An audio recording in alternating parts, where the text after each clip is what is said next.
Hi, everybody. It's Gene Simmons, and you're not, and you're listening to the Potter Than Hell podcast with Steve, BC, BB, and Dylan. But you knew that, didn't you? Ladies and gentlemen, welcome to the Potter Than Hell podcast. This is your last stop on the crazy train of hard rock and heavy metal. So sit back, buckle in, and hang on. Here we go.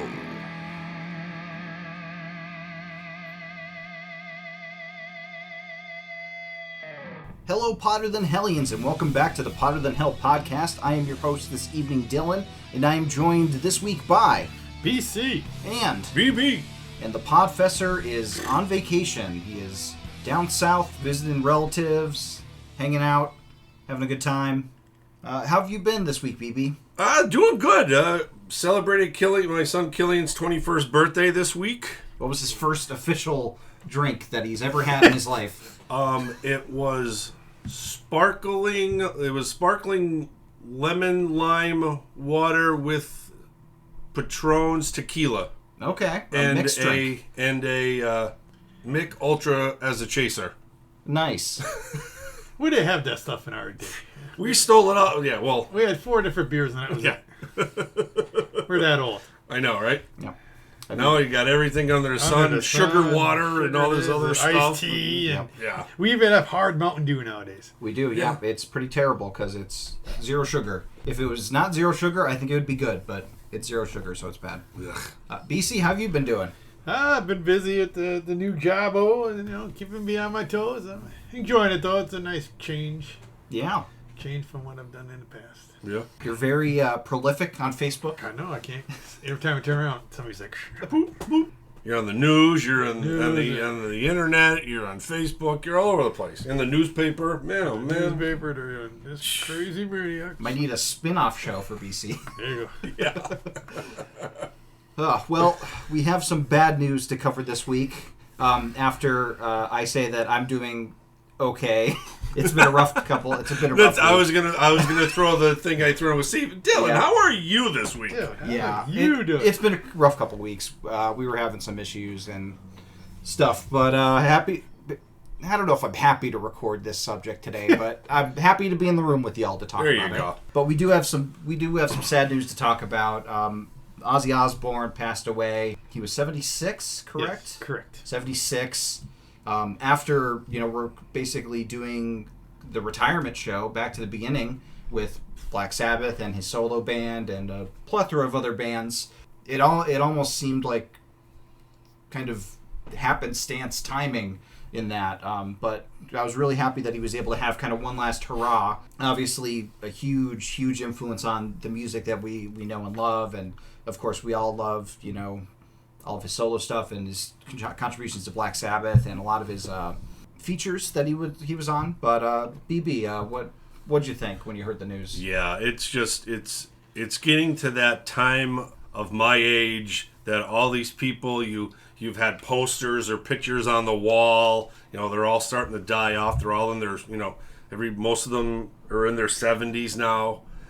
And it's just heartbreaking for all these guys that you kind of looked up to, idolized, and everything, and now they're just they're starting to pass away, and it's sometimes it's just crazy to just think of, like, especially how he just went out. He had the big concert thing, and I read somewhere they're gonna do that concert in like a movie theater type ordeal. So I'm sure they'll probably cut some performances out.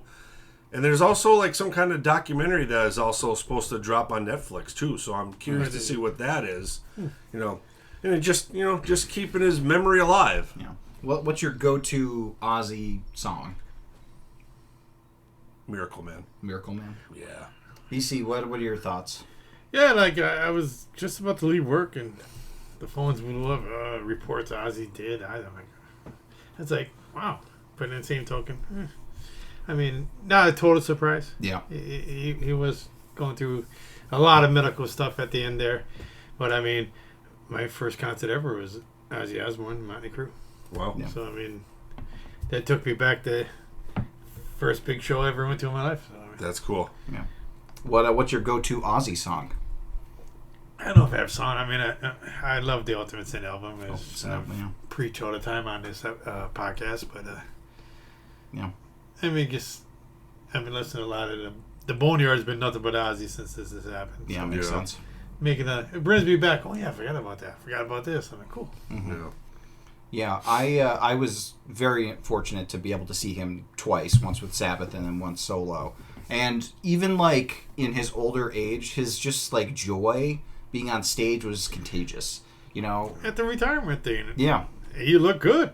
Yeah. I mean, for what he went through. Yeah. Parkinson's, a blown back surgery. That. Yeah, I mean, I thought he was. He looked better than I thought he would. Yeah. And like you always hear, love you, Detroit kind of thing. But like you could kind of feel Ozzy like meaning it a little bit, like that he just loved being there and being on stage and playing with everything. And he sprayed himself with the hose the one time we saw him. Now I'm telling you. Yeah, just having a great time. Pissed on the Alamo, accidentally bit a head off a bat. The man's a legend. Yeah. Remember he was coming to Scranton? Yeah, the Bishop. They were supposed to play the CYC. He was supposed to play the CYC back in 83, 2? I think it was the Blizzard. I was young. I know that. I was going to try to get there, but I don't think I was going to be able to make it. But the Bishop put the stop to that. Well, I hope the Archdiocese of Scranton is releasing a public apology. Yeah, right? Well, we had asked on Facebook some people's favorite tracks, and we did have some responses. Scott Sadowski, one of our KISS crew members, says Flying High Again is his favorite. Fantastic song. James M. Burkeen talked about the Randy Rhoads tribute album, which I don't think is on streaming, correct? It was today. Oh, it was? Did it get added? It got added because all of a sudden, now that everything is Ozzy. Well, that's it's under the live albums, I believe. Okay. Well, that's fantastic. Yeah, it's on there. Nice. I don't know when it was added, but everything's on there. I don't think it was on there. Yeah, cool. Danny Colacino talks about Mr. Crowley, Perry Mason, Mr. Tinker Train, many more. Brian Lee Hecht mentioned Hero, Over the Mountain, No More Tears, You Looking at Me, Looking at You, Lightning Strikes, Miracle Man, and Hellraiser. Jay Luke mentioned in Waiting for Darkness. Yeah. And then Jen Roberts-Vena mentioned Crazy Train's definitely her favorite. The guitar got her hooked. She, of course, loves Close My Eyes Forever and See You on the Other Side. She's a ballad girl. Oh, yeah. As we know. But, rest in peace, Ozzy. You will forever have your mark upon heavy metal. Okay. For sure. And Hulk Hogan also passed away today. He did play bass in a band, so music related. Hey, he did release the song "I Am a Real American." Yeah, he did. Well, that was actually, so that was maybe that was somebody else's theme that he took. Oh, okay. He did perform, I believe, on the the WWE. There were like 2 albums that came out, so I think he performed on those. But all I can remember is him and the guitar. Fake playing it and a flag waving in the back. Yep. Yep. Absolutely. Yeah, he was 71. So who's going to tell us to say our prayers and take your vitamins now? I know that. Yeah. Say your prayers. Take your vitamins. Take your steroids. Runs wild on you, baby. Okay. So what are we all listening to this week, BB? Since the last episode, we did our little underrated guitar players. I kind of wanted to find some new music to listen to, kind of dig deeper in the silly library that's on our phones, and everything's like a little finger touch away. When I was talking about Adrian Vivian Campbell, I was trying to find out like some other stuff that he was kind of involved in, and I found this album from 1990. It was a self-titled album, may be their only album they did. It's called River Dogs.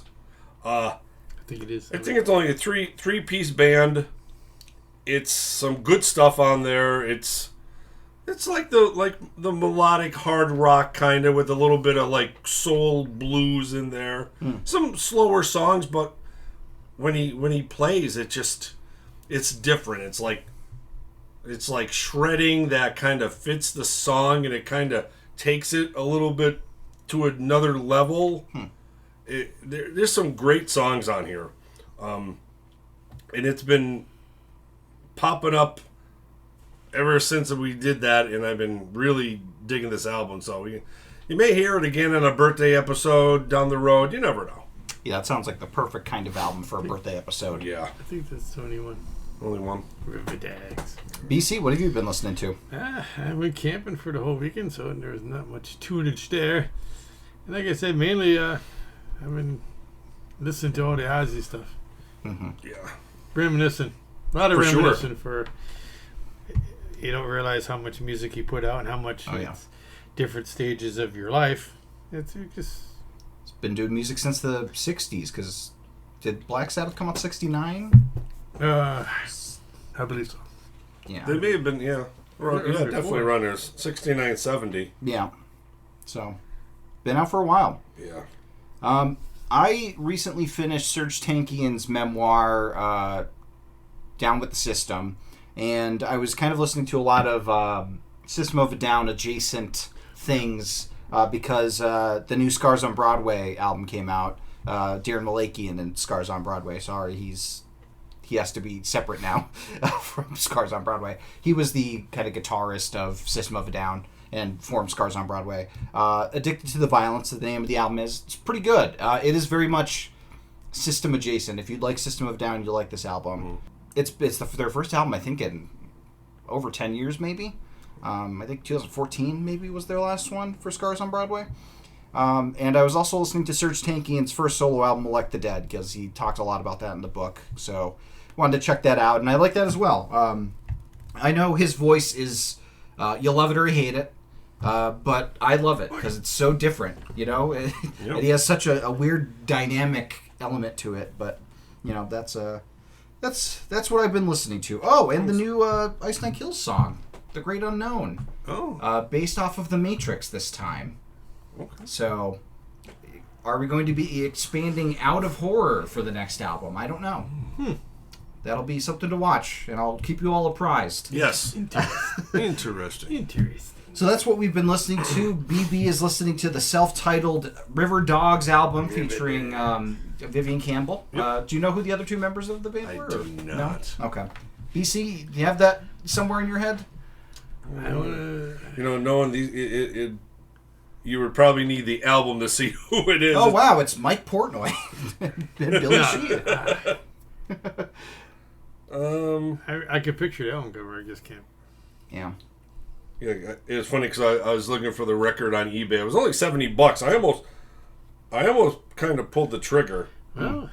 Well, this is River Dogs from 2011. There's a picture on Wikipedia, and the members say here there's 4 current members: Rob Lomath, Nick Brophy, Vivian Campbell, and Mark Denzizen. Okay. And then, but they say there's like some past members, so who knows what they did. Oh yeah. Yeah, Michael Baird on drums for a little bit. James Michael from 6 a.m. That's pretty cool. Okay. So this is crazy. So they actually have 6 albums. Yeah. Really? There you go. River Dogs, the first one, 1990. On air, also 1990. So I don't know if that's a live album or a Japanese something. EP or something. There's Absolutely Live, 1992. Bone, 1993. World Gone Mad, 2011. And California, 2017. Wow. So yeah, more to hunt down. Yeah. Exactly. And just wondering who is who's with them and where you can find it. No wonder the list is so big. Yeah. So we got River Dogs. We have a lot of Ozzy for BC, and then we have Addicted to the Violence from Darren Malakian and Scars on Broadway, and Elect the Dead from Serge Tankian from me. Last week's episode, none of us were here for. It was a 2x2 for AC/DC with Brad Rustoven from the Slam Fest podcast. They talked about a little-known album, I don't know, Back in Black or something like that, and For Those About to Rock. Okay. So The Brian Johnson era has begun on their 2x2. Very exciting. Yeah. Back in Black, obviously, an album that we could probably recite in our sleep. And, for those about to rock, an album that I'm less familiar with, but, they seem to enjoy it. So, any thoughts on those two albums? Yeah, of course, for those about the rock, it will never be as big as Back in Black. But there are some stellar songs on there that still, stand that test. And it's funny because in my brain, I remember getting Back in Black, and then I got like Dirty Deeds. It was so confusing back then. Yeah. Because not a lot of their stuff was released over here in the States. Yeah, that's true. And when I wouldn't even be able to have a good guess if you didn't tell us what the next album on after Back in Black is. I'm like, it's just that kind of, my brain wants to say Dirty Deeds and it's not, Mm-hmm. But, two great albums. Yeah. BC? Oh, Black classic. My first one was Highway to Hell, which my love is right there. Yeah. But it wasn't until maybe Who Made Who they kind of lost me a little bit. Okay. Yeah. That makes sense. That was for the Maximum Overdrive. Movie, yeah. And I do have to make a correction. My dad said that Shoot to Thrill was in Iron Man 3. It was Iron Man 2 that it was in. Nice. I didn't get to make the correction in the episode, but I wanted to make it here. Okay. So, today's topic. It's been a while since we've done this, mostly for our sanity, I think. And I thought I was trying to rack my brain for what we could do for this episode. And, I was like, you know what? I'm feeling masochistic. I'm feeling, I'm feeling like I could torture myself. So we are finally going back to the worst of the best, where we pick some of our favorite artists, artists that we know and love, and pick some of their worst albums. Whether the others agree that it's their worst album, that's always up for debate. I know the Van Halen pick for BB was very contentious when that came out, picking Diver Down over like Van Halen 3 or A Different Kind of Truth. Then when I got all the hate mail, I had to change it to the Dave era Van Halen, just to calm the masses down. I don't even think that's true either, because A Different Kind of Truth is Dave era technically. Well, that's true too. But that could be debatable. But I think we have some strong contenders tonight. No spoilers, but we're gonna have a lot to talk about. I think we should start off with BB. Why don't you go first, BB? Okay. What album? Who'd you pick? This one took a while. I'm like, it's always tough to find a band that you really like, and then like there's that album that stands out that is absolutely horrible. So, I start kind of like searching. I'm like, all right, well, let's pull this. Let's think of this band. I'm like, oh, no.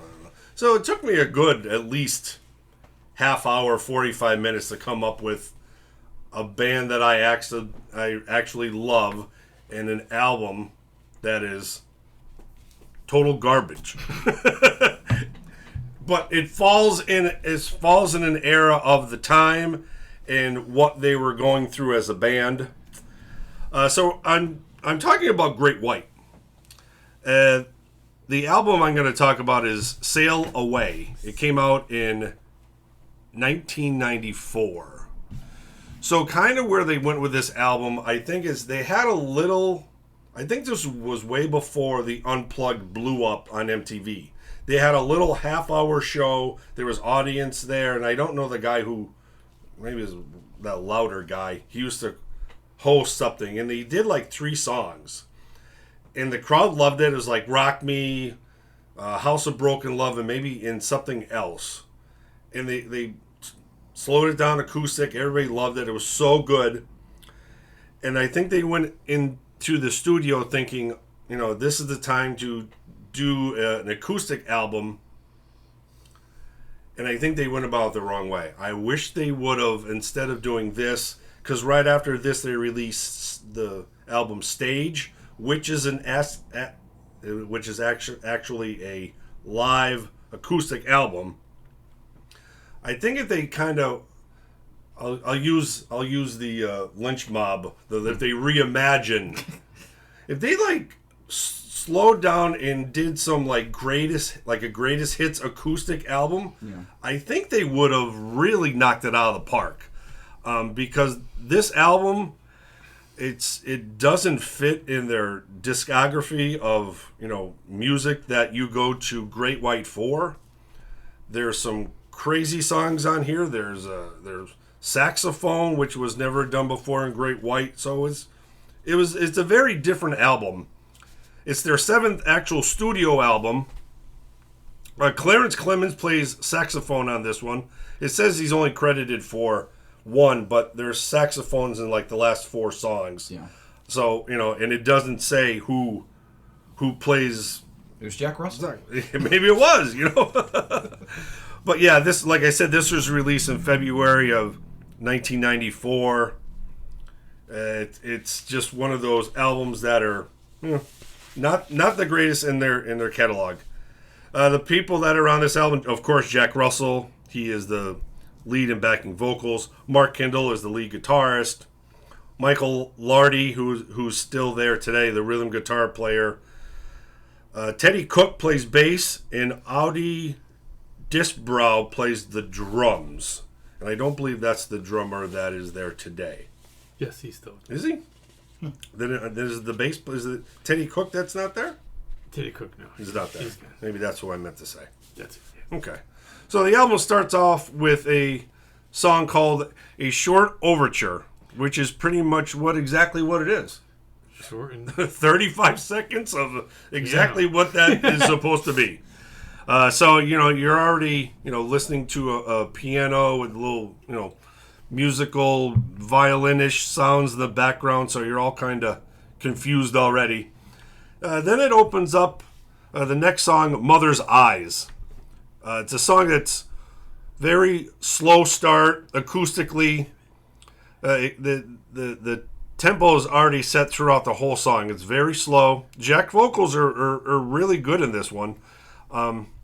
It's just him and a guitar. So you're it doesn't have that blues rock that you want to hear in it.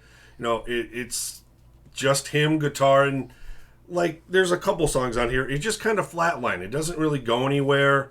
Don't get me wrong. Russell's vocals on this are absolutely phenomenal. But when you want something like Great White, you want to sink your teeth into. This album is definitely not it.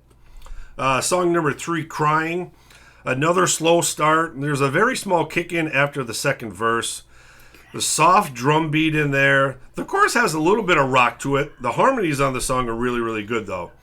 Now, the solo is electric, which is fantastic. It stands out. It's really, really good. And after the solo, the song has a little bit of a good pace to it. It kind of continues from the solo. So you got maybe like a fourth of a song that's what you want to hear from Great White. Song number 4, Mama Don't Stop. So this is finally something close to what I want to hear from Great White. It's rocking, it's bluesy, has a great feel to it. Kindle's iconic guitar sound is in there. Another great vocal performance from Jack.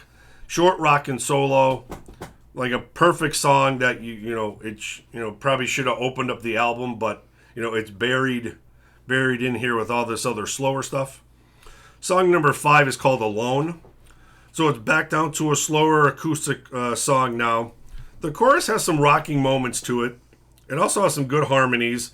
It's not bad. It's another song that's kind of flatlined for me. Song number 6, All Right. Once again, another slower acoustic song. There's some tambourine in there, some clapping in there. The drums are a little bit more out front in this one, so my ears kind of perked up with the drumming in this one. There's a great acoustic solo, and then it kind of, after that solo, it kind of slows back down to how it started the song. Song number 7 is Sail Away. This song has some cool steel guitar in there, and there's a little congo to kind of start the song off. Jack has a little bit of a distortion to his vocals, I think, in the verses for this one. The solo is absolutely killer, and then it goes back to a steel guitar, and then a Congo drumming outro, which is cool. Song number 8, Gone with the Wind. I actually like this one. Jack's emotional vocal delivery is so good. I love the piano in the song. There's a small saxophone parts in there. A rockin' killer bluesy guitar solo. The outro music has a little piano, sax, and guitar in there. That outro music, outro solo, that's kind of like the highlight of the album. That little section there, maybe 30 seconds, was just so good. Song number 9, Living in the USA. Then you got a banjo start. It kicks in with a little jaunty piano and drums. Jack's vocals are still rocking. It's just the song is hard to hear because there's no guitar in the song at all. Until it gets to a little bit of like a 8-second solo, and then it goes back to like the slower sax guitar, piano-ish type thing to end that song, which I wish it kind of had a little bit more of the guitar in there. And then it closes the album with song number 10, If I Ever Saw a Good Thing. Song ends the album with the way it kind of started, another slower acoustic ballad. Jack's vocals once again are great. More acoustic guitar, sax, and a violin to end this album. So, Dill, what did you think about this one? Okay, so first off, I didn't know that this was going to be an acoustic album. So once I heard the intro and then the slow song after, I'm like, uh-oh. So I read up on it, and I saw that there was some songs I recognized towards the end, which we are not covering because they're bonus tracks, and that they had released like a live CD of like a couple songs with this, and it was supposed to be kind of like a limited edition thing, but it ended up being on all the editions because there was only one edition because the album was sold so poorly. Oh man! So I found that really funny. Oh my I got gosh. an original copy. I am 100% with you. This album is really disappointing for me because like Great White is such a blues band, and like blues music started with acoustic. Like there is so much good acoustic blues stuff out there that they could do, and they do have some really good like bluesy acoustic songs on here. But like they hit the ballads like way too hard. Like they just go to the slow meandering stuff. Like acoustic doesn't always have to be, chamber music. Like you can have a good time with acoustic. Sure. That's what we use. That's what like people used to do back in the day. They would grab a guitar and like have a great time, like stomping on the ground, like to make a beat. Like there's so much good stuff you can do on here, and they just kind of fall flat on a lot of it. Like Jack sounds great. Jack always sounds great. There were some songs where I thought like it felt like he was holding back on some of them and like not going for it, and I don't know if it's because like he wasn't feeling the material or like I'm just reading into it. But Mama Don't Stop, probably my second favorite track on the album. Okay. I love the Get Up and Go. That's what I wanted from an acoustic Great White album because it has their fun to it. It has that feel. It has a kick-ass solo. I love the electric solo. Yeah. The drumming on it is fantastic. Like it has some. It feels like the drummer was like, "Oh crap, I can finally play," and then started playing. The acoustic solo, like you mentioned in All Right, like that was great. Loved that. Gone with the Wind is probably the best song, and that was kind of the quintessential like what I was expecting from this album of like a bluesy kind of ballad. You got the sax solo going. Jack sounds great. Like that's the potential was there. Yeah. Like they know how to do that kind of stuff because like you were saying that they did that show where they did like the acoustic versions of House of Broken Love and like like those because blues is so good acoustic. Yeah. And like this song kind of showcases that, and they had Clarence Clemens on, so they knew it was going to be good. And like they're one of the bands that had like Alkaline Trio did an album that basically was like an acoustic rearrangement of all their songs called Damnesia, and it was fantastic. And I agree with you. I think if Great White went that route and maybe had a couple, maybe had like Mama Don't Stop and Gone with the Wind as like bonus tracks, I think that it would have been a really cool album. But like, there's a lot of filler on here. Yeah, and for sure. It feels trendy, even though you like this was before Unplugged. It feels like they were trying to tap into that like Seattle coffee shop vibe, and that's just not Great White. Great White is rockin', bluesy, and this was a good pick for worst album. Right. Wait, did they record with Mitch Malloy? Did they record an album with Mitch Malloy? No, they didn't. So yes, this is a good Nope. a good pick with. They did Terry Lewis, but that album's really good. They did a live album too with them. Yeah. It's actually really good. Yeah, I have no problem with Terry. Mitch Malloy was It's just don't call it. It's like Quiet Riot Minor Crew. Just don't call it Great White. And it's a great album. Yeah. All right, BC, what'd you think of Sail Away? Sail Away. Yeah, going back in the day, I mean, I was right on board with these guys from Shot in the Dark.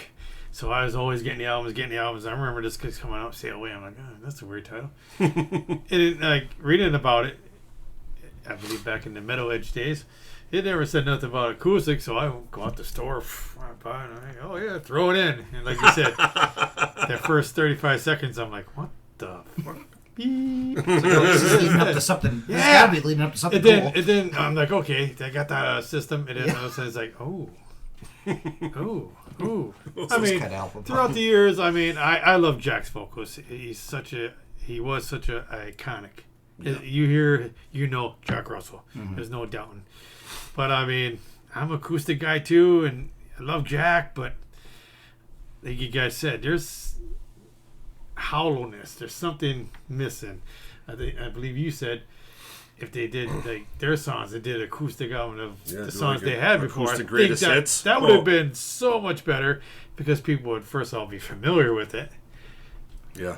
Where this was just new material. I believe Dylan hit it right on the head. Jack was kind of good. Like, I don't know if he was digging the material. I don't think he was. Yeah. But I mean, but if I ever saw a good thing, that was my wedding set. No. Oh yeah. Yeah, that's one good highlight of the album. But I mean, yeah. And the timing of this album means I could have been conceived to this album because it's 9 months before I was born. I hope that's not the case, and I don't want to think about it any further. yeah, not mother's eyes. Yeah. But I throughout the years, if I'm in a mood for something just mellow, this would be something I go to. But if I want some Great White, I don't go to this album. Yeah.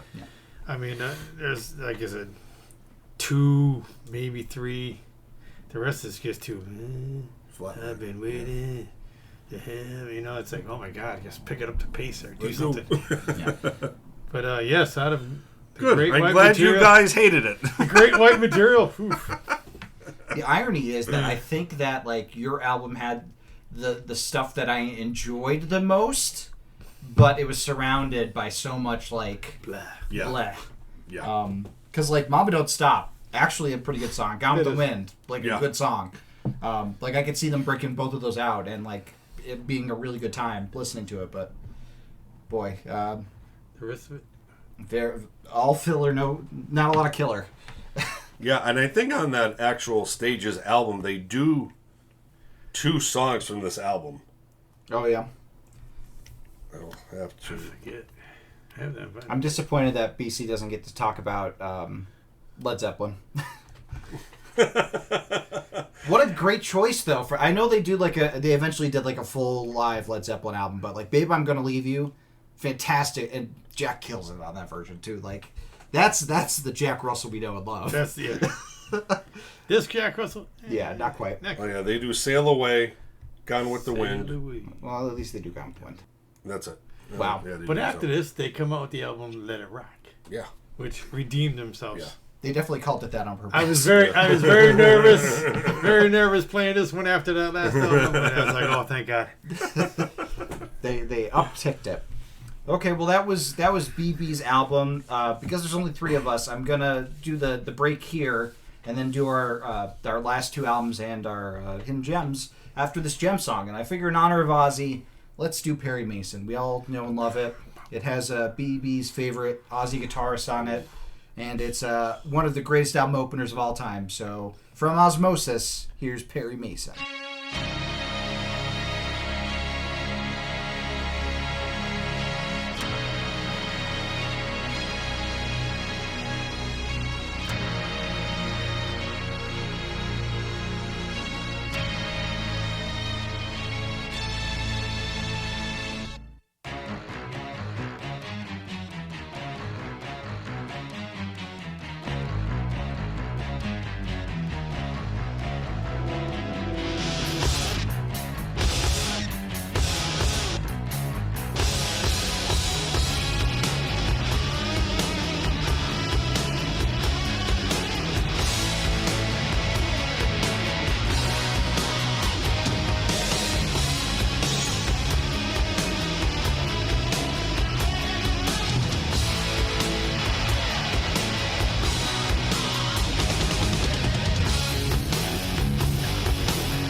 Okay, that was Perry Mason by Ozzy Osbourne. Rest in peace.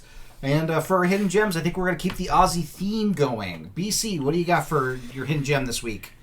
Oh, this is a tough one because, so much Ozzy material out there, but there's one song that always gets me going, but doesn't get a lot of people going. The song don't get a lot of respect in my book. I don't know. Off of the Let Me Hear You Scream. Okay. Let me want it. To me, that... Yeah. I turn that right up as soon as I hear the song. This is just one of those. The album was in that weird period for Ozzy, I guess. Gus G. I like it. But this song is just the way you start the album. Yeah, should have been opener. Should have been. Yeah, Let It Die. I'm a loser. BB, what's your Hidden Gem? All right, you have to go to Facebook, YouTube to get this one. I kind of dug a little deep in the archives. Back in the Rock and Roll Hall of Fame induction ceremony of 2009, Ozzy came on stage and played with Metallica. And they did Iron Man and they did Paranoid. And it's just so cool to see Ozzy and Metallica on the same stage just, playing together. And, the only place I was able to find it was YouTube, so go to your YouTube and check it out. Nice. In my Hidden Gem, I was looking up some Serge Tankian material, and I just came across this album that he appears on. It's a tribute album to Randy Rhoads. Immortal Randy Rhoads, The Ultimate Tribute is what it's called. And it has the likes of Tom Morello, Rudy Sarzo, John Denise, Chuck Billy, Alexi Laiho, Brad Gillis, George Lynch, Mel Torme's cousin Bernie Torme, Gus G, Joel Hoekstra, Doug Aldrich, and Bob Kulick on there. So lots of great artists tributing Randy Rhoads and also tributing Ozzy, since they're all Ozzy songs. So that came out in 2017. So there's our Hidden Gems. We got the Rock and Roll Hall of Fame performance of Ozzy and Metallica for BB. We have Let Me Hear You Scream from the Scream album. I think it's just called Scream, right? Yes. Yeah, from the Scream album from Ozzy. And then mine is the Immortal Randy Rhoads, The Ultimate Tribute by tons of artists. Nice. Okay, BC, let's go with you next. What album did you bring? You want to get me angry already? To the table. Aldo Nova, his 1985 album Twitch. Back in the day, back in '82, he came out with Aldo Nova, which had the big song Fantasy on it, and everybody was playing. It was on the radio 24/7. '83 came out the second album, Subject, which continued the, I guess you would say, progress of Aldo Nova. So, of course, when 1985 came, it was 2 years, so you're like, ooh. I remember going to a record store and seeing this. It's like, First thing I thought was Miami Vice. The whole album cover, like this. It does have that feel. It has a total, the colors, the outfits. It just looks like Crockett and Tubbs. Yeah, child. So of course I pick it up, and I picked it up on vinyl back in the day. But not good. Not good. It's very. I guess it would be an album for its time, but like the way he was going, I just don't feel it came out that way. It was released in October, late '85. Running time was 39 minutes and 39 seconds. Nice. Added about 36 minutes too much. Like I said, very Miami Vice feel and look. Heavy keys on this album, which I'll go through, but too much keys. And I guess production-wise, the drums just sound like a machine, but he gives credit to Anton Fig and all these other guys throughout this album. But it opens up with Tonight, Lift Me Up. Again, starts out heavy keys, has an electric drum feel, very radio-ish chorus. The riff is there, but it's so low in the mix. Solo is very, very light, just short. And it's all the solos, I think, on this whole album pretty much sound the same. Don't ask me why, but second song, which was Rumors of You, which was I believe the single back in the day. Again, too keyboard heavy. And then like bongo, like I don't know bongo. I don't know if that's the word right. Not regular drums, because bongo style drums I've written down here. Surrender Your Heart. More keys. The lack of real drum feel. There's no real drum feel. Total blah. Again, the solo is very short and very blah. There's nothing to make you go like crazy. If Looks Could Kill is the next track. This is probably the most guitar so far in this album. And then all of a sudden, bam, there's those keys again. Background vocal is decent. Solo is okay, but again, short. Heartless. I like the guitars in the beginning. If they were up higher in the mix and more pronounced, I wouldn't be bad. But again, just keys take over, and the keys are the majority of this whole album. Solo wasn't too bad. Long Hot Summer. Again, the keys are killing everything, in my opinion.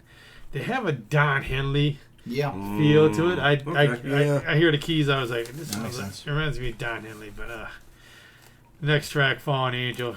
Keys. Solos are blah and too short. Drums sound machined. Stay, which is, I guess you would say, I don't know how you would tell from the rest of the album. I guess the slow song. I guess I have lack of guitars. Solo's boring. Lay Your Love on Me. This is probably the most guitar ever. Has even talk box on it. The background vocals are cool. I mean, this is probably the highlight of the album, if there is one. Solo's okay, but the background vocals, that little talk box thrown in there, and you can hear guitar in this. So I was excited for 1 out of 10. Then they finish up the album with Twitch, the title track. Oh my God. Not sure what the fuck this is. Baruto. It's an instrumental. Yeah, I mean, and when you hear instrumental on Aldo Nova, that's not what I want to hear. So it's totally let down. I mean, the first 2 albums are great. This one, But then 6 years later, it came out the next one, which was phenomenal. So this was his fart. This is his big Dylan. Huh? Yeah, I'm not as familiar with Aldo Nova. Of course, I know Fantasy. I know Blood on the Bricks. Both of those songs fantastic. You know, I was excited to listen to this. This is a very 80s album. This is like kind of like stamped too 80s. Too much. Yeah, the guitar work is good on it. Like, I mean, when you can hear it. Yeah, but it's overproduced and very busy. Like it gets lost in the mix, like you were saying. Like there's too much going on. It feels like this is the Wall of Sound era, but it's not. It's the 80s. It feels like he has a lot of ideas and like a lot of like instrumental things, and it just kind of all gets lost. Very similar to how I was feeling a little bit with Chris Caffrey, where there was just too much going on. Singing is much better on this though than the Chris Caffrey, I will say. I liked If Looks Could Kill. I thought that was a really good rockin' song. Heartless had jaunty synths, which is, you know, something I don't see outside of like Runaway from Bon Jovi, so I like that. Yeah. And he's written with Bon Jovi too. He's written with lots of people, especially Bon Jovi, but a lot of other artists. He's been a behind the guys scene for a long time. Okay. Yeah, I liked the jaunty synths. You know, I'm a fan of jaunty piano. I saw Lay Your Love on Me, and I'm like, oh, cool. We all have like a cover song we could talk about. But then BB said, we're not talking about the cover song, and then this one was not a cover song. It was not ABBA, but it was a good song, and it was rocking. I liked Twitch to end the album. I thought that was a fun, cool way, instead of ending it like with like kind of a dud ballad like you see a lot of times. I thought it was a cool way to come out of the album. I didn't hate this album. It was just very forgettable, like very generic, I think is maybe the word I want to use. Yeah, because you're coming in, you're not very familiar with the first two. I didn't have the high expectation. Yeah, I mean, I was like, ooh, Nick. I'm like, oh. Like, I knew Great White a lot more. I knew my artist, of course, a lot more. But yeah, Aldo Nova, I definitely knew the least about. So I wasn't set up for, like, but forgettable. And, like, I can understand, like, if his work is a lot more like Fantasy and, you know, Blood on the Bricks, I can see, like, this being quite the downslide. BB. Yeah, this album back in '85 was so weird. Like you said, like this first 2 albums are just so good, and then this comes around and it's got like what you guys have already kind of said, that 80s sound, that 80s synth. It screams 80s. I thought it's the same thing when I saw the cover of, he's wearing this Miami Vice suit. I was looking for Don Johnson. Yeah, I was looking to see if he had socks on with his shoes there, And I think I've only listened to this album a couple times. I remember my buddy's brother had it, and we may have listened to it a couple times, and it just wasn't jiving what we were so used to. But now I listen to it, I'm like, well, it wasn't that bad. But, when you go to Aldo Nova and you want to hear like some shredding and guitar work, this is definitely not the album to go to, for sure. Opens up with Tonight. I really thought Tonight was good. It's very radio friendly. It has that 80s sound to it. You got synth and harmonies. The shredding solo, the outro solo wasn't bad. I'm thinking, boy, the rest of this album is like this. This album is not going to be bad at all. Then you go to Rumors for You. I didn't think the vocals were as good, or maybe like you said, it's not mixed well. Their production, the vocals weren't as good on this one. But then when it gets to the chorus, it sounds like bombastic theatrical chorus, and it's loud, and you got some female singers in there. Very little guitar, lots of synth. Song number 3, Surrender Your Heart. 80s ballad type song. Another song with a lot of synth in it. The vocals are all right in this one. Short solo. I wish it would play a little bit longer. This one wasn't that bad. Song number 4, If Looks Could Kill. Good mid-tempo rocker. Little guitars in there for a change compared to the last song. The harmonies at the chorus are really, really good at this one. This solo, it starts to take off, and it seems like it's cut short. Like it starts like shredding for like 8 seconds, and it just, and then you go back into your verse, and it's like so slow after that. Song number 5, Heartless. This one in like Long Hot Summer. They're both like radio friendly. They both sound the same. The vocals are good. Kind of too many synth parts. The solo short. They kind of go hand in hand. They both kind of fall in that same category. Song number 7, Fallen Angel. I love when a song starts with a solo because you don't get it that often. When it started, I'm like, ooh, that's kind of cool. Great rocking tune, I thought. And I thought that finally I'm hearing drums. I said the drums are finally here and out front. I actually like the drums in this one. But then again, here comes the heavy synth. So it kind of covers some of the drums on that one. Song number 8 is Stay. Another slow rocker with a very small build to it.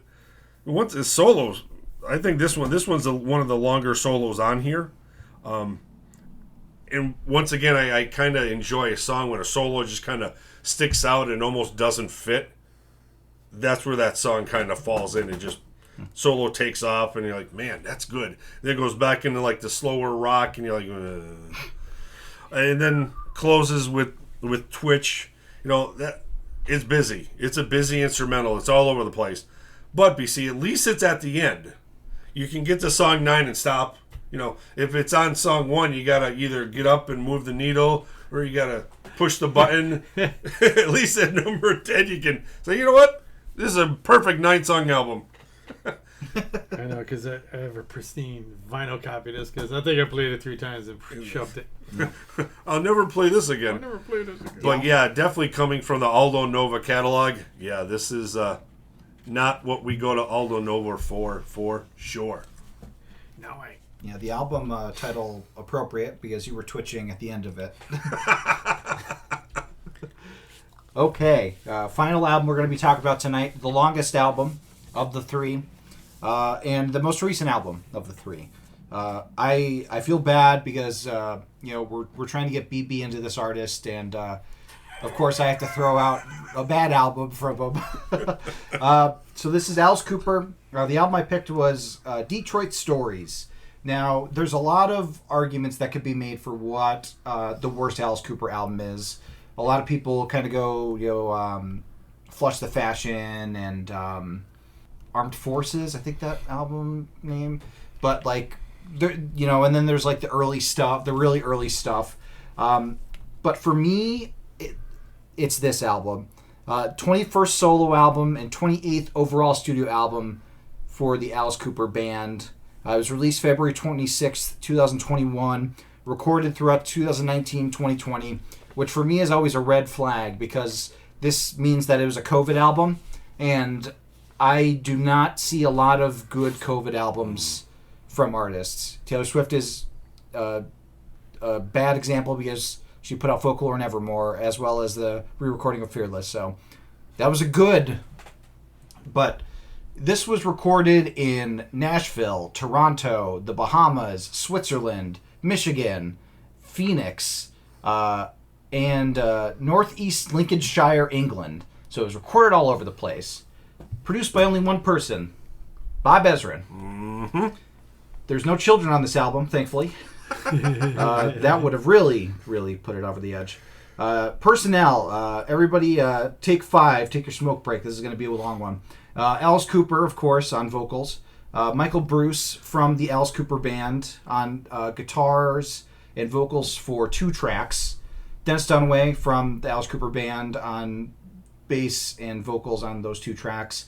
Neil Smith, Alice Cooper Band, on drums and vocals for those 2 tracks. Bob Ezrin did organ, cowbell, percussion, piano, backing vocals, programming, and keyboards. Johnny B. Bedanchik did drums. He was in like Ted Nugent and among other things. Garrett Bielanik did guitars for most of the tracks. Tommy Hendrickson, who is in Alice's actual band, plays guitar on a lot of the tracks.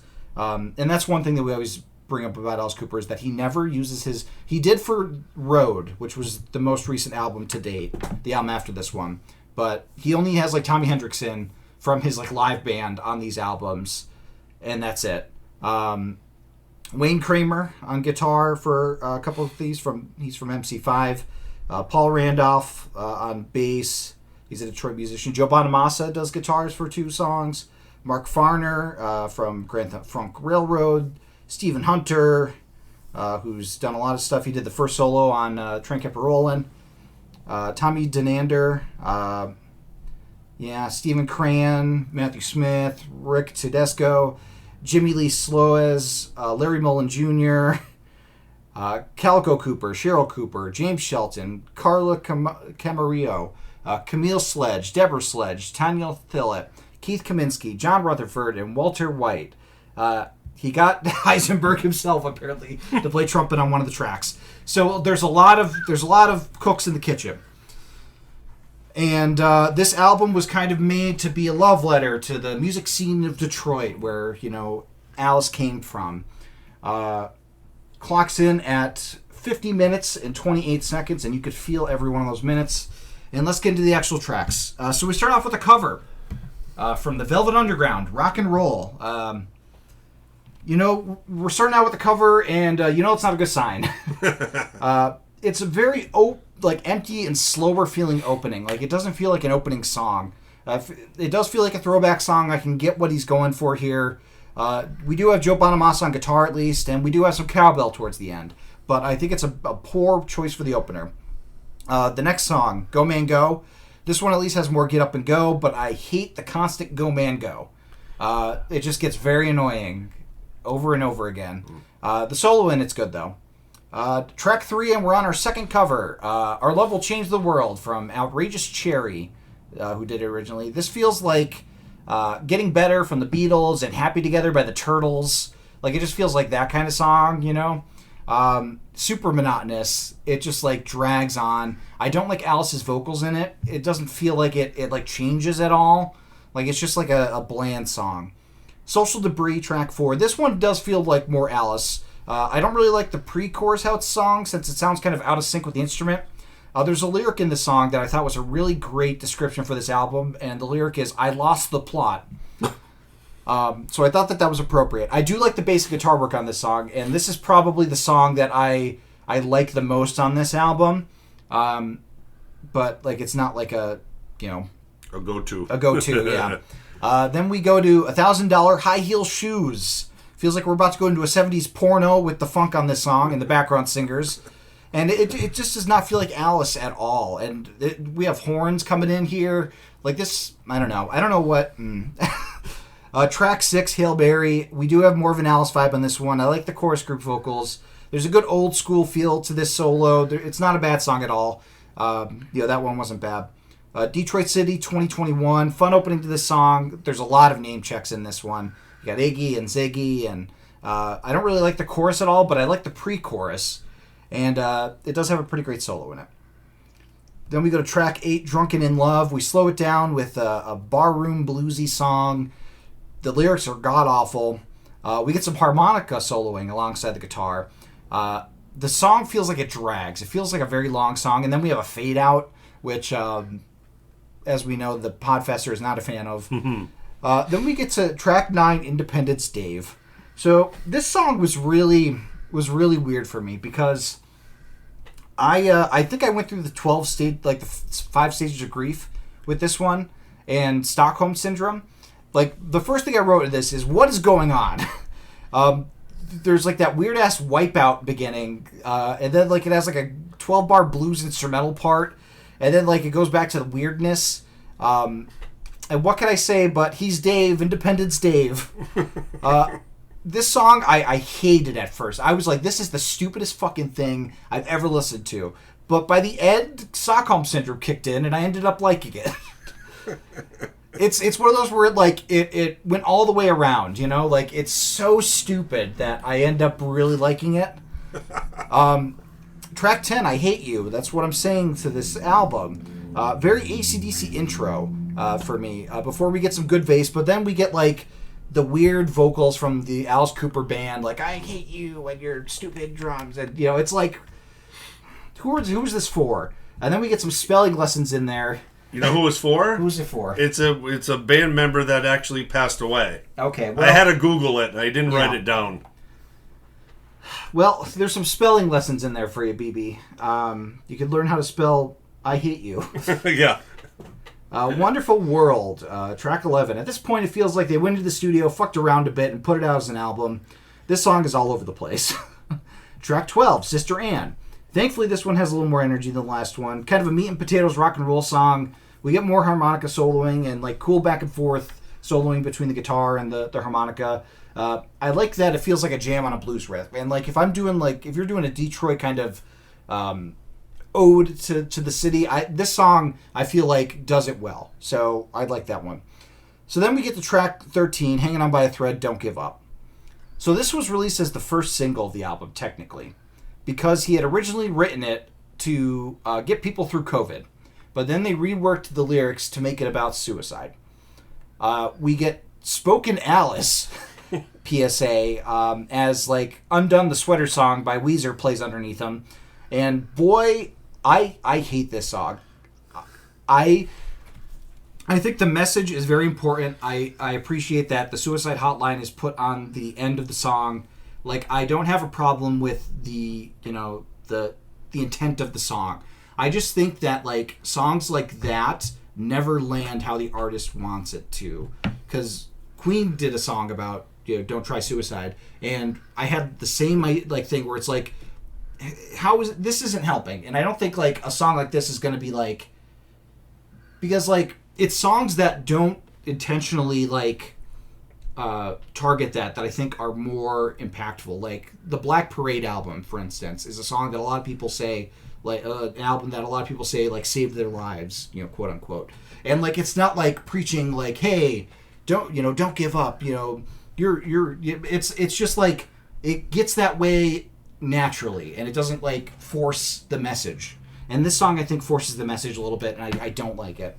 And this is the song that I really remember the most from this album, and I think that's why I hate this album as much as I do. And then we go to Shut Up and Rock, and I'm like, you just did like a political song basically before this, and now you're like, no politics, just shut up and rock. And I'm like, what the hell is this? It is kind of an AC/DC like pickup after the last song. I find songs that complain about people putting stuff in songs, I find those songs more annoying than the political songs. Like, I'm not a huge fan sometimes of those songs, but, like, I really hate, like, Ted Nugent, Shut Up and Jam. You know, it's like, you need to also do that. So I didn't like that. And then we end with a cover, a Bob Seger cover, East Side Story. Probably the best cover on the album, but that's a low bar to clear. Pretty ripping solo, but doesn't really fit the song at all. Still cool. Alice did get my name wrong, though. I was the one who was crying no. Johnny was not the one crying no. It was Dylan cries no. Dylan no. Before, during, and after I finished this album. So this was Detroit Stories by Alice Cooper. BC, I know that you are more versed in Alice Cooper than BB. What did you think of this album? When it comes to Alice Cooper, I love live Alice Cooper. Yeah. I mean, he has such a phenomenal band, so that is what I definitely go to. I'm very familiar with Alice Cooper throughout the years.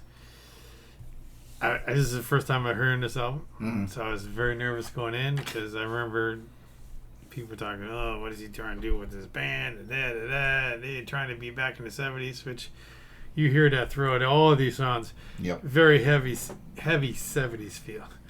Which, for everything I like in this album, there's more that I don't like.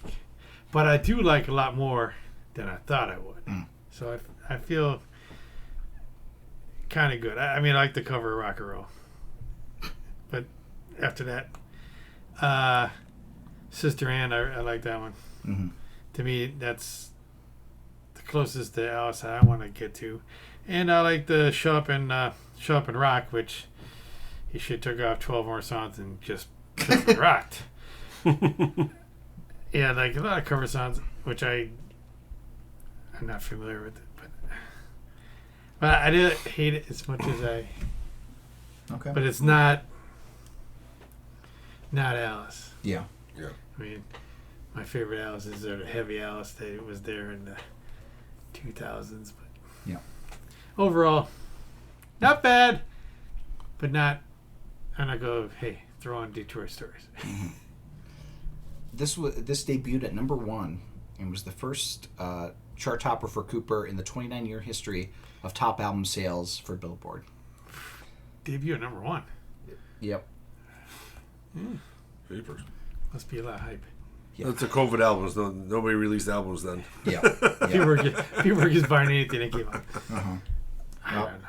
Yeah. BB, what'd you think? Yeah, this is like a melting pot of everything. Like I understand where he's going with it, and it just, some songs have a 60s Soul Train feel. Some of them have the bluesy rock that you kind of like, and some have like a punk feel to it. It just, a lot of it I didn't think worked, and pretty much what you said, like the songs you liked, I also circled that I thought were good. Rock and Roll starts off the album. Cover, like you said, Joe Bonamassa does really good on this song. And this one had like a doo-wop feel to it. So like, as I'm going through and I see where he's almost trying to catch or touch all these genres that came out of Detroit. Because Go Man Go, like you said, way too much Go Man Go, but it still sounds punky. It's like, this is like punky Alice. It has like a punk feel to it. Our Level changed the world. Now we got like Flower Power Alice. I thought his vocals were okay in this one. You didn't like him. I thought they were okay. It's because it's not like the whiny Alice of the 70s. It kind of was flatline boring. I'm like, oh, okay, and that's not too bad. So I think that's why I didn't think that one wasn't that bad, because of the whiny tone of his singing was not there. BB's like, I would rather him wine than I want some wine. I'll have some cheese with it. A little cheese with my wine here. Song number 4 was one of my favorites, Social Debris. Classic Alex sound. So far the best song of the album by far. And if you're a fan, this is the song that you want to hear off this album. Song number 5, $1,000 High Heel Shoes. Now we got 60s Soul Train Alice. You got female background singers. You got a horn section. You got groovy funkadelic guitar sounds. No, not a good song there, Mr. Cooper. But he redeems himself with song number 6, Hail Mary. This has more of a classic sound, a more classic feel to it. I really like that one. Song number 7, Detroit City, 2021. Song's cool. It gives that little history trip down like the memory lane of Detroit musicians. The bluesy, whiny solo guitar work is really, really good. Then at the end, he starts kind of like rapping about like sports teams and stuff. Well, it was all right till you started kind of doing that. But yes, that song was about 80% good. Song number 8, Drunken in Love. Now this one's like bluesy rocks, almost like a ZZ Top. And then he's singing about drunk and homeless people in love. So silly from Alice to be singing something like that. And then there's harmonicas in there, which is kind of cool. Then there's like little elements of shock rock in there in the way he was delivering the vocals, I heard. Song number 9, Independence Dave. Every time I heard this song, all I can think of is like the I don't know, the play Hamilton. Okay. You know how Hamilton would like talk about somebody in the way it was delivered? Yeah. Like it's not rapping, it's not singing, it's maybe more like a punctuation or something. I don't know how to explain it, but like Independence. Is he like copying Hamilton the play sound? Alice Cooper covering Hamilton, I would rather than this album. How does a bastard orphan, son of a whore? Yeah, exactly. So it kind of that's exactly where my brain went the first time I heard it. Song number 10, I Hate You. Almost like everybody else here, I hate this album. And then I was wondering who it was about, so I had to Google it, and I didn't write it down. Was there an older band member that passed away from like in like the 70s, like Glenn or something? Not Glenn Sobel. Yeah, Glenn Sobel's still alive, I believe. Glenn Buxton. That's right. Glenn Buxton. Yeah, he died in 97. But he was like one of the... Yeah, he was the lead guitarist for the band. I know it had to be somebody when the chorus is like, you smell like beer and cigarettes. I'm like, what are they talking about? Where are we at? Song number 11, Wonderful World. This is back now. We got like a 70s Alice feel. You know, it's almost close to the older shocker rock that everybody likes that I'm just not into. Song number 12, Sister Anne. Upbeat rocker, cool harmonica drum, guitar solo in there. This one wasn't bad. Hanging On by a Thread. Yeah, like Dylan said, I'm not into this spoken word Alice. The chorus is okay. The solo's rocking. The spoken word in Alice, it just kind of doesn't fit. Song number 14, Shut Up and Rock. Now, this is the whiny vocal that I'm not a fan of, but the music is great. Like this is like the 70s Alice vocal delivery with a more up-tempoed, modernized music. And then song number 15, The East Side Story. It was all right. This one wasn't bad. Joe, who did you say it was? Bob Seger? Bob Seger, yeah. Bob Seger song. I didn't know if it was a cover or about the. Oh, that was West Side Story, the play. Yeah, we're like the East Side Story over here in town. But yeah, that was a good mid-tempo rocker. I didn't have any complaints about that one. But yeah, this is just an album that is all over the place. Yeah. And, I understand he's trying to tell a story, trying to, touch a lot of the Detroit band bases and have some guests on, but... Do an album with your... Yeah, it's... You don't get Ryan Roxy in there tearing up. You don't get Nina. It's just an album that just doesn't fit anything that any Alice fan would want to go to besides Social Debris and Hail Mary. Yeah. Yeah, Road is a much better album in my opinion. Like White Line Frankenstein's a pretty good song. And it has Nita, and it has Chuck, and it has, Ryan Roxy, and it has Marty Fredrickson. So, like, that's what we always wanted from them. And then, of course... This next album that's coming out, we go back to the Alice Cooper Band. And I'm like, why do we have to keep going back to the Alice? Let those guys retire. Yeah. We don't, like... They're not playing every day because of reason. Yeah, like, Alice's obsession with going back to, like, his old sound really irks me. Like, I get so frustrated with it. And I don't know if it's because Bob Ezrin's with them. That might be why, because of course, like, Welcome to My Nightmare was like when he really took off, like, a solo, and Bob Ezrin, was responsible for that. And I just, like, I don't know what his obsession with the old sound is, because his newer stuff was good. Like, Eyes of Alice Cooper was really interesting. Dragontown, Along Came a Spider was cool. Yeah. Like the heavy Alice stuff was really good. But, like, we're going back to the 70s, and I'm like, why do we need to go back to the 70s? Leave the 70s where, well, you can play that stuff live. We love when it's played live, like, because your live band is good, and give them a shot. Nina is one of the best guitarists working currently. Yeah. Her album was in our top thing the year it came out. Yep. Ridiculous. Okay, so those were our 3 albums that we covered for Worst of the Best this round. We had Sail Away from Great White, we had Twitch from Aldo Nova, and Detroit Stories from Alice Cooper. So let's go around, rank the albums, let us know, if you thought everybody made a good choice, and we'll get out of here. BC, why don't you go? Whew. I mean, this was fun again, and definitely 3 crappy choices, I guess you would say, but to rank them, holy shit. Oh my god, that's hard. Yeah. I hate Aldo Nova, so I'm going to pick him number 1. Like at the bottom? Like number At the 1? bottom, yeah. He's the worst out of the 3, I think, in my opinion. Like I said, both your albums, for as much as I don't like things on them, there's things I do like on them, so it's kind of hard. It's a toss-up. I'm going to say maybe Jack's vocals save him, so I'm going to put him number 2, and then Alice number 3. Nice. BB?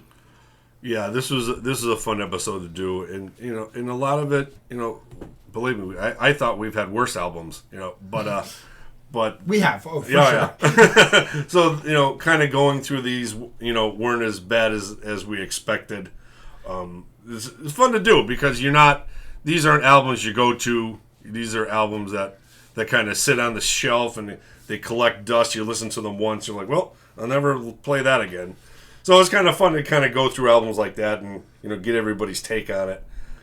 I think if I had to rank them, I think my favorite. So I'll go 3-1. I think Aldo Nova is the best of the worst. I think just because there's still sprinkles of the 80s sound that I like in there, the very small shredding in there. My album, Sail Away from Great White, is number 2. Just an album that just didn't fit their catalog. And then, of course, easily you could have picked any Alice Cooper's album. No. Number 1 is Alice Cooper, just because it's all over the place. I think he tries to hit a lot of genres he's not used to playing or sound good at playing or singing. Even spoken word is silly for Alice. So that is why Mr. Cooper is number 1 of the shittiest albums we talked about tonight. Yeah. Well, you could listen to a good selection of the stuff that we talked about. I'll try to pick the good stuff to put on the Spotify playlist of the week. That'll be in the show notes. Ranking wise, I think the album that I enjoyed the most was probably I think the highs on the Great White were higher than the Aldo Nova. Though, I think Aldo Nova is an easier listen front to back. I think that I enjoyed more on Great White than I did on Aldo Nova. So I'll say Great White's my favorite, then Aldo Nova, and then way, way down in Hades Town, Detroit Stories from Alice Cooper. And you'd think that with the Hollywood Vampires, he would get all of his cover stuff out of his system, because that's basically a cover band, and they play older stuff. But nope, he had to bring it to the mainstream. Very frustrating. Everybody, I hope you enjoyed this episode and tried the albums. If you think that there are other albums that we from the artists that we talked about that are worse, please let us know. We would love to hear your opinions on that. I think especially Alice, there's a lot of good contention because he has so many albums that there's a lot of good contention for like what the worst one actually is. So really interesting. Really interested to hear what everybody has to say about that. I think next week the Podfester will be back in the studio from vacation, so that'll be exciting. Good, looking forward to that. All four of us back in the saddle because I think the underrated guitarist, I wasn't here, and then we weren't there for the AC/DC, and then so I think all four of us will be back for that one, and let us know what you thought of the album. So, and next week's episode is going to be great, and we will see you next time, and there definitely will be a next time.